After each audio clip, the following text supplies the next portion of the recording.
একজন স্টুডেন্টের 5টা কোন কোয়ালিটি থাকা দরকার বেস্ট রেজাল্ট করার জন্য? ওকে, তো স্টুডেন্ট প্রথমে তো হচ্ছে, আজকাল স্টুডেন্ট কিন্তু জানেই না যে কেন পড়াশোনা করছে। ওকে, ফর এক্সাম্পল, একবার ড্যাফোডিলে কম্পিউটার সায়েন্স 900 ছাত্র ভর্তি হচ্ছে আচ্ছা, একটা সেমিস্টার। 900। আমি তো ওই ডিপার্টমেন্টে মেইন লোক ছিলাম, বিরক্ত, এত কেন? তো তখন আমি একটা সার্ভে করলাম যে তোমরা কেন কম্পিউটার সায়েন্স পড়তে চাও। No idea. বলছে যে চাচা বলছে কম্পিউটার সায়েন্স পড়লে ভালো চাকরি পাবে, হ্যাঁ, ফেসবুক ফ্রেন্ড বলছে। সো প্রথম হচ্ছে যে আমি যে একটা মানুষ, I need something in my life to do, ঠিক আছে? অ্যান্ড হাউ, তার মানে হচ্ছে গোল সেট করা। How will the degree help me to become that person or become that expert? আমার একটা গোল থাকতে হবে। হ্যাঁ, আমি জাস্ট যদি এমনি ভর্তি ইউনিভার্সিটি, জাস্ট ঘুম থেকে উঠি, আসি, ক্লাস করে চলে যাই, একটা ডিগ্রি নিতে হবে দেখা, ডিগ্রি নিতে হবে। So I need a purpose, যে কেন ডিগ্রিটা করব। তার মানে আমরা প্রথমটাই ধরতে পারি যে তার একাডেমিক ওয়েতে তার একটা গোল বা একটা পারপাস তার থাকতে হবে, মাস্ট, নাম্বার 1। নাম্বার 2 হচ্ছে যে ওই সাবজেক্টটা কিভাবে পড়ব। How will I study a particular subject? তো সাবজেক্ট তো is broken down into classes, lessons. তো প্রত্যেকটা লেসন কেন করব? হ্যাঁ, তো কেনটা তো লেসনের আগে আমি জানি না, বিকজ টিচার তো বলেই নেই, আউটলাইন তো দেয় না। তো টিচার যখন প্রথম সাবজেক্টটা স্টার্ট করবে, যদি একটা স্টেটমেন্ট বললো যে আজকে এটা শিখবো, তো ওখান থেকে মেইন কিওয়ার্ড বের করে ওটার উপরে প্রশ্ন বানাবো। আনসার দরকার নেই, just I make the question যে why should I study this, হ্যাঁ, what does this mean, just প্রশ্ন করবো। হ্যাঁ, how do I apply it, কীভাবে অ্যাপ্লাই করবো, কোথায় অ্যাপ্লাই করবো, কখন অ্যাপ্লাই করবো। তো এই কোয়েশ্চেনগুলো যে আমি নিজে করে ফেলি just as the teacher starting the class, তখন আমার ব্রেন কিন্তু অ্যাক্টিভ হয়ে যাবে, because brain is design to answer questions, ঠিক আছে? আর টিচার যখন ক্লাসটা নেবে তখন কিন্তু লিঙ্ক হতে থাকবে, একের পর এক লিঙ্ক হতে থাকবে। তার মানে 2 নম্বর গেল যে সে ওই বিষয়টা পড়ার জন্য তার একটা কোয়েশ্চেন করার মানসিকতা, এবং ওটা নিয়ে সে ভালো করে যে পড়বে প্রত্যেকটা চ্যাপ্টার, কীভাবে সে শিখবে সেই বিষয়টাকে, সে পাথরটাকে তৈরি করবে। ওকে, না জাস্ট ওই কিওয়ার্ডসের উপরে 5WH কোয়েশ্চেন বানাবে, 1H 5W বলি আর কি আমরা। সো সেই মেথডটাকে ফলো করবে, হাউ, ওয়েন, ওয়ার, হোয়াট, হু, এরকম। হ্যাঁ, লাইক আজকে টিচার যদি পয়েন্টার পড়ায়, কম্পিউটার সায়েন্সের একটা টপিক পয়েন্টার, তো why should I learn pointer, উত্তরটা সে আনে না সে, কিন্তু কোয়েশ্চেনটা করবে, why should I, sorry, what is a pointer, how do I use a pointer, where do I use a pointer, হ্যাঁ, and when do I use a pointer.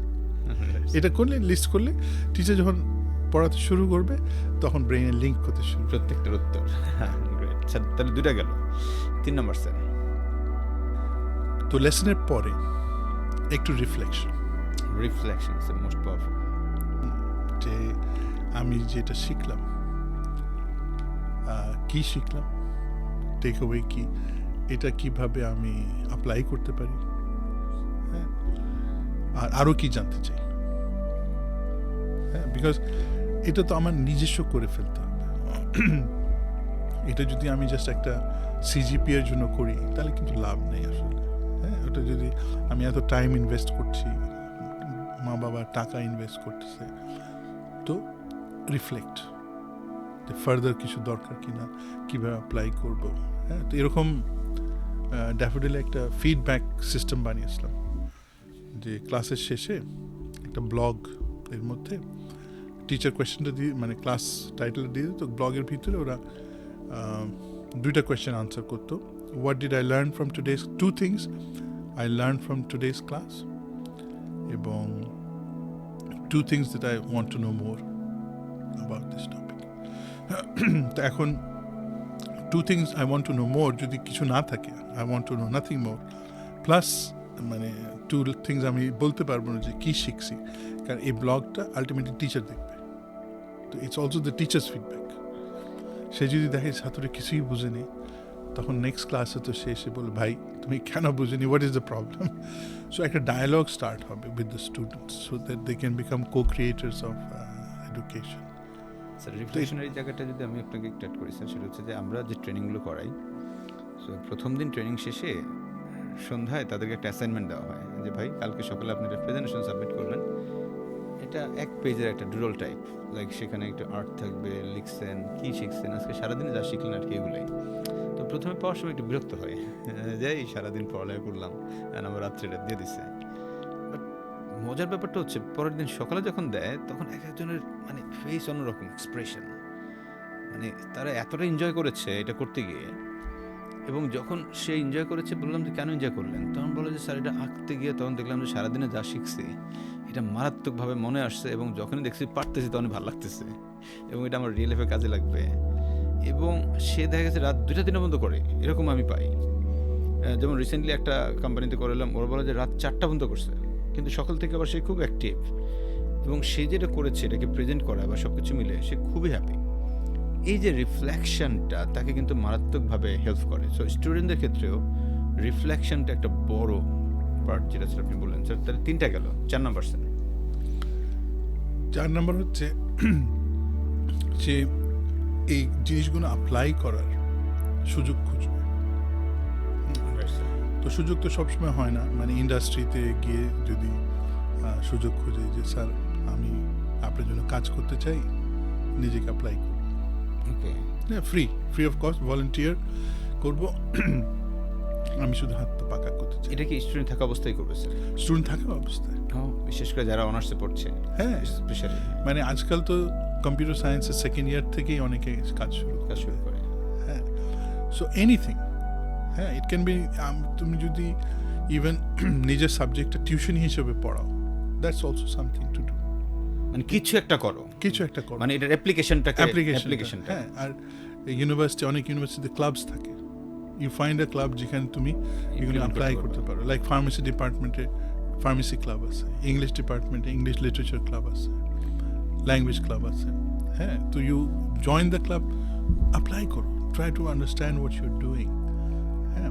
আর এইখান থেকে যে লার্নিংটা হচ্ছে সেটা তুমি একটা ব্লগে দাও, ওকে, এটা একটা জার্নাল থাকলো, যেরকম আর্কিটেক্টরা কোনো সময় দেখছেন যে টিউব নিয়ে ঘুরে, দেখেছি স্যার, হ্যাঁ। তো টিউবের ভিতরে কি থাকে? ওদের তো অনেক কিছু থাকে, ওদের স্কেচেস থাকে, অনেক কিছু থাকে, যে কম্পাস টম্পাস। যদি কোনো ক্লায়েন্টের কাছে যায়, দিস আর মাই ড্রয়িংস, তুমি দেখো তার পোর্টফোলিও, আর্কিটেক্ট এর পোর্টফোলিও।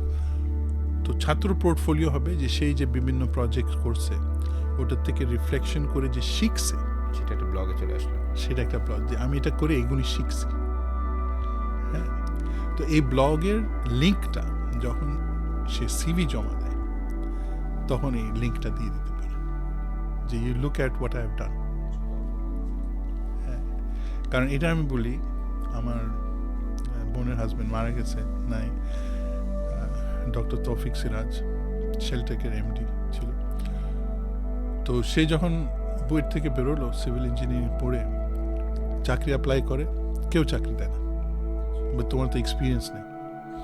তো সে একদিন বিরক্ত হয়ে বললো যে চাকরি যদি নাই দেন তাহলে আমার এক্সপিরিয়েন্স হবে কোথা থেকে, হ্যাঁ। তো এই খেপে টেপে বাসায় খুব চিন্তা করতেছে বসে যে কি করছি লাইফে, যে এক্সপিরিয়েন্স হিসাবে ইউজ করতে পারবো।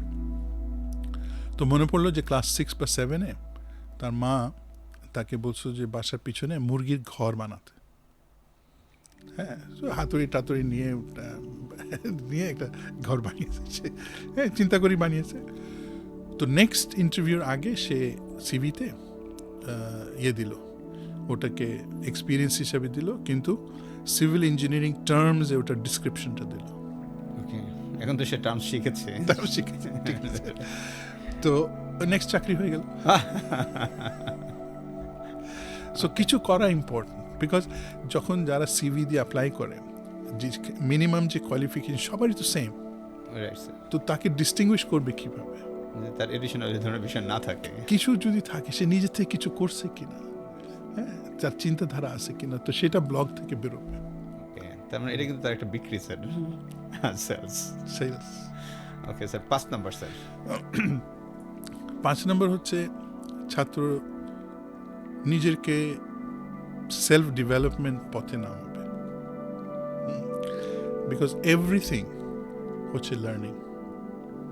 আমি যে কথা বলছি, হ্যাঁ, বিকজ বানরও তো কথা বলে, ঠিক আছে, কিন্তু মানুষের ডিফারেন্স হচ্ছে ওয়ার্ডসের পিছনে মিনিং থাকতে হবে। When I say something I should mean it. তো এটা হচ্ছে সেলফ ডেভেলপমেন্ট। তো এটার একটা গল্প বলে, আমি ক্লাস 9-এ বোধহয় উঠলাম, তো এটা তো কী বলে এটাকে, মানে পাদ্রীদের স্কুল ছিল আর কি, সেন্ট বনাভেঞ্চার্স। তো ফাদার টড ছিল আমাদের প্রিন্সিপাল, যে বেরোচ্ছি, আমাকে লাইন থেকে টেনে বার করলো যে Yusuf, this is the topic, তোমাকে স্পিচ দিতে হবে। আমি তো জীবনে স্পিচ দিই নাই, কি করব? তো বাবার কাছে গেলাম, কারণ প্রিন্সিপাল দিছে, তো আমি তো এটা ফেলতে পারি। বাবার কাছে গেলাম, বাবা বলল আচ্ছা বলো তুমি এটার সম্বন্ধে কি ভাবো, হ্যাঁ তুমি লিখে আনো, বুলেটস লিখে আনো, যে এটার সম্বন্ধে কি কি ভাবো। লিখে আনলো, তার বললো যে ঠিক আছে, আব্বা 2-1টা বুলেট অ্যাড করে দিল, যে ঠিক আছে এবার জাস্টিফাই করো প্রত্যেকটা জিনিস, ওটা তারপরে নিয়ে আসো। তারপরে হচ্ছে যে ওটা একটু ঠিক করে দিল।